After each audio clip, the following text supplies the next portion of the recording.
तो आज के क्लास में एक बार फिर से आप लोगों का स्वागत है। और आज हमारा टॉपिक है ये अंकगणित। हम लोग अंकगणित के बारे में पढ़ेंगे। इससे पहले भी अंकगणित पर बहुत सारे एपिसोड्स आ चुके हैं। आशा है आप लोगों ने वो सारे एपिसोड्स देखे होंगे, और अगर नहीं देखे हैं तो जरूर देखें। इसी चैनल पर मानसिक योग्यता परीक्षण संबंधी भी बहुत सारे एपिसोड्स आए हैं। उन एपिसोड्स को भी देखें ताकि एक ही जगह आपकी अंकगणित और मेंटल एबिलिटी की तैयारी पूरी हो जाए। तो बढ़ते हैं हम लोग क्वेश्चंस की ओर। ये रहा हमारा पहला question. Which of the following numbers is divisible by 3, 4, 5 and 6? हमसे पूछा जा रहा है कि इनमें से ये आंसर्स के ऑप्शंस हैं, तो इनमें से कौन सी संख्या 3, 4, 5 और 6 इन चारों से ही विभाजित हो जाएगी। इनमें से कौन सी संख्या 3, 4, 5 और 6 इन चारों ही से विभाजित हो जाएगी। ठीक है, तो हम क्या करते हैं, 3, 4, 5 और 6 का लघुत्तम समापवर्त निकालते हैं। अब चलो 2 से इसको डिवाइड करेंगे तो 3 का 3 ही आ जाएगा, और 4 2 से डिवाइड होगा तो 2 आ गया, 5 नहीं डिवाइड होगा तो 5 ही आ गया, और 6 3 से डिवाइड हो जाएगा। अब हम 3 से करते हैं तो ये 1 आया, ये 2 का 2 ही आ जाएगा, 5 का 5 ही आ जाएगा, और 3 से 3 में भाग देंगे तो 1 आ गया। ठीक है, तो हमारा रिजल्ट क्या आया एलसीएम का, 2 गुने 3 गुने 1 गुने 2 गुने 5। क्या आया, 2 गुने 3 गुने 1 गुने 2 गुने 5 गुने 1। अब इनको हम गुना करेंगे तो 2 गुने 3 बराबर 6, 6 गुने 2 बराबर 12, 12 गुने 5 बराबर 60। यानी कि 3, 4, 5 और 6 का लघुत्तम समापवर्त क्या है, 60। हमने क्यों निकाला, इसलिए निकाला कि ये वो न्यूनतम संख्या है जो 3, 4, 5 और 6 सभी से विभाजित हो जाएगा। या तो ये हो जाएगा या फिर इसके दूसरे मल्टीपल्स जो होंगे, 60 के जो दूसरे मल्टीपल्स होंगे, जैसे 60 के बाद अगली संख्या जो इन चारों से विभाजित हो जाएगी वो संख्या होगी 120। उसके बाद 3 से गुना कर लो 60 को 180, 4 से गुना कर लो 240, 5 से गुना कर लो 300। यानी कि ये संख्याएं ऐसी संख्याएं हैं जो इन चारों संख्या से विभाजित हो जाएगी। लेकिन हमारे ऑप्शन में क्या दिया हुआ है, 60, तो हमारा उत्तर क्या हुआ, 60, यानी कि ऑप्शन बी। ठीक है, बढ़ते हैं अगले प्रश्न की ओर।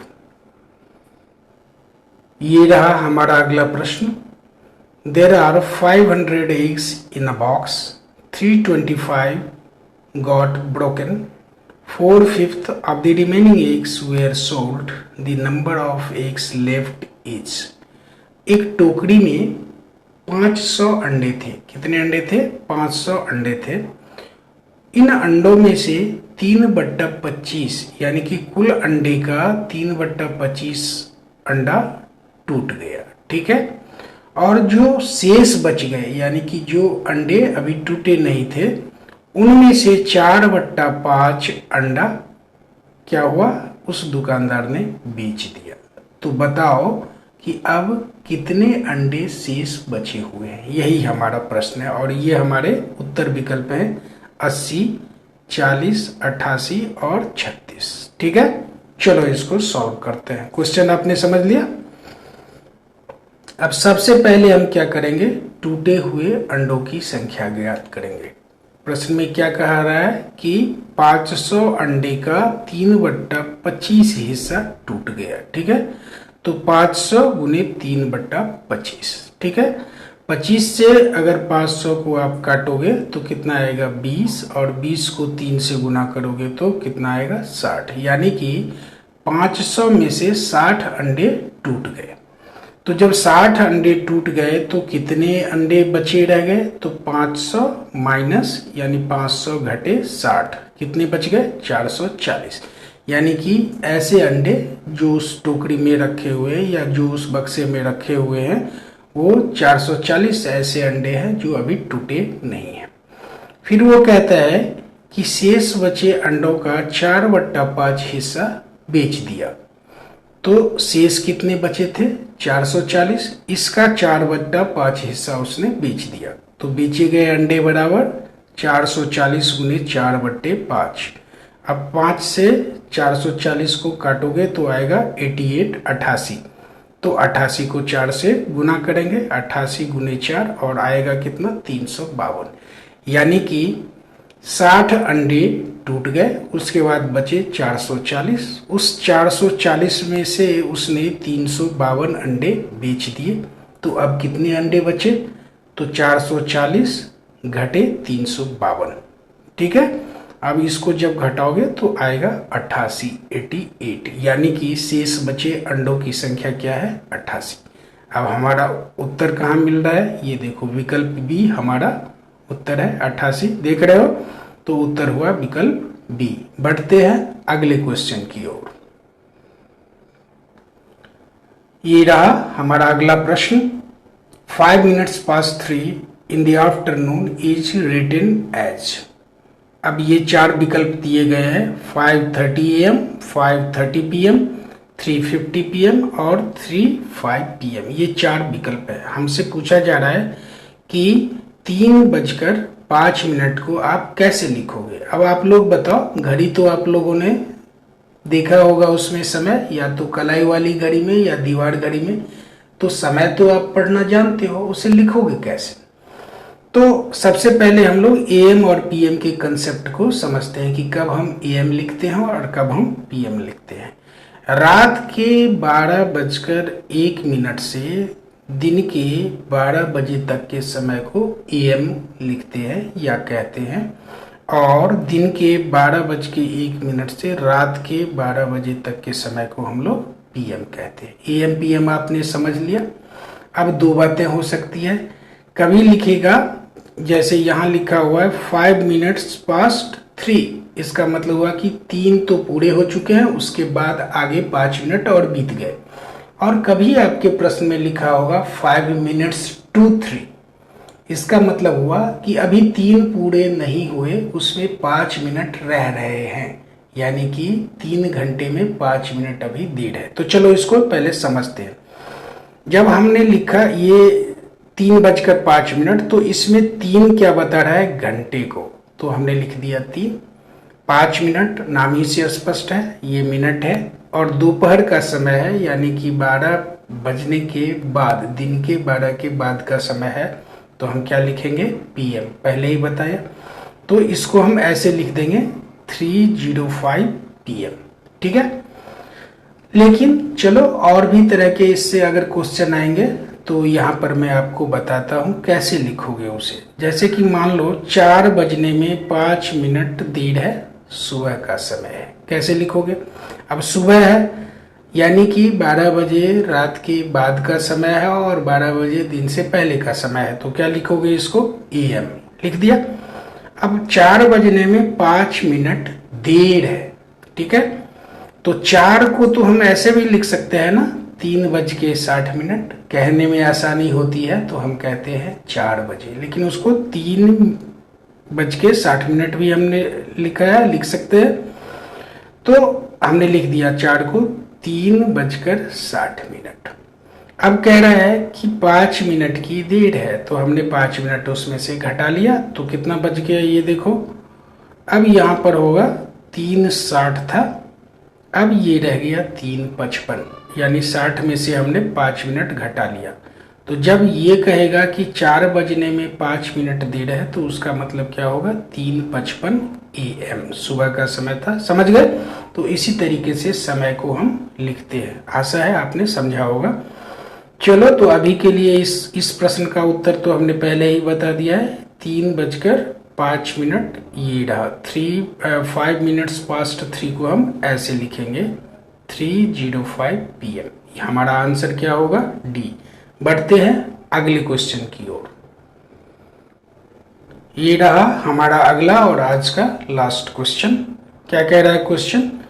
The difference between the greatest and the smallest 5-digit numbers formed by the digits 0, 3, 6, 7 and 9 without repetition each. अब 4 विकल्प दिए हैं 93951, 67061, 66951 और 60840। ये 4 आंसर के विकल्प हैं आपके। अब इस क्वेश्चन को आप कैसे सॉल्व करोगे? सबसे पहले वो ये कह रहा है कि 5 अंकों की वो संख्या जो इन अंकों को प्रयोग करके बनेगी 0, 3, 6, 7 और 9, 3, 6, 7, 9 और 0, इनको मिलाकर जो 5 अंकों की छोटी और बड़ी संख्या बनेगी, तो उस बड़ी और छोटी संख्या के बीच अंतर क्या होगा, यही हमारा प्रश्न है। ठीक है, तो सबसे पहले वो डिजिट हम लिख लेते हैं जिससे हमें बड़ी और छोटी संख्या बनानी है। तो वो डिजिट है 0, 3, 6, 7 और 9। ठीक है, तो इससे सबसे पहले हम बड़ी संख्या बनाते हैं। याद रखो, जब बड़ी संख्या आप बनाओगे तो सबसे पहले जो उन डिजिट्स में बड़ा अंक है, जो बड़ा डिजिट है, वो लिखेंगे। तो इसमें बड़ा कौन है? 9 लिख दिया। उसके बाद उससे छोटा लिखेंगे, तो उससे ठीक छोटा कौन है? 7 लिख दिया। फिर उससे छोटा लिखेंगे 6 लिख दिया। फिर उससे छोटा लिखेंगे 3 तो लिख दिया। और सबसे अंत में सबसे छोटा अंक लिखेंगे, ये क्या है? 0 लिख दिया।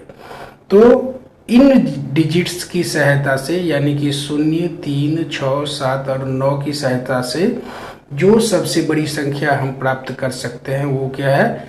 97,630। ठीक है, अब सबसे छोटी संख्या बनाते हैं। तो सबसे छोटी संख्या बनाने के लिए हमेशा याद रखना कि सबसे पहले हम उसमें से सबसे छोटा अंक लिखेंगे। अब यहाँ सबसे छोटा अंक क्या है? 0। लेकिन 0 नहीं लिखेंगे, इसलिए नहीं लिखेंगे कि अगर हम किसी संख्या की शुरुआत ही 0 से करेंगे तो उसमें अंकों की संख्या 0 को छोड़ के बाकी ही होगा। जैसे मान लो कि हम इसको ऐसे ही लिख लेते हैं 0, 3, मतलब 0, 3, 6, 7 और 9। अब कोई हमसे पूछे कि बताओ ये कितने अंकों की संख्या है, तो आप क्या जवाब दोगे? 5? बिल्कुल नहीं, इसलिए कि 0 को, अगर कोई संख्या 0 से शुरू हो रही है तो हम 0 की गिनती नहीं करेंगे अंकों की गिनती के समय में। तो हमारा क्या जवाब होगा कि ये 4 अंकों की संख्या है। और वो संख्या क्या है, यानी इसको तुम क्या पढ़ोगे? 3679। ठीक है, यानी कि इसमें कौन कौन से तुमने अंक लिए? 3, 6, 7 और 9। 0 तो नहीं लिया ना, यानी कि इसमें 4 ही अंक आए। लेकिन हमें बनाना क्या है? 5 अंकों की सबसे छोटी संख्या इन अंकों के साथ। तो 0 नहीं लेंगे, हम शुरुआत क्या करेंगे? 0 से ठीक बड़ी जो संख्या है, 0 के बाद अगली जो बड़ी संख्या या अगली सबसे छोटी संख्या है। तो 0 के बाद सबसे छोटी संख्या कौन है? 3। तो हम 3 से शुरुआत करेंगे। तो सबसे पहले हमने लिखा 3। उसके बाद तुरंत बाद आपको 0 ही डालना पड़ेगा, तभी सबसे छोटी संख्या बनेगी। तो हम 3 के बाद डाल लिया 0।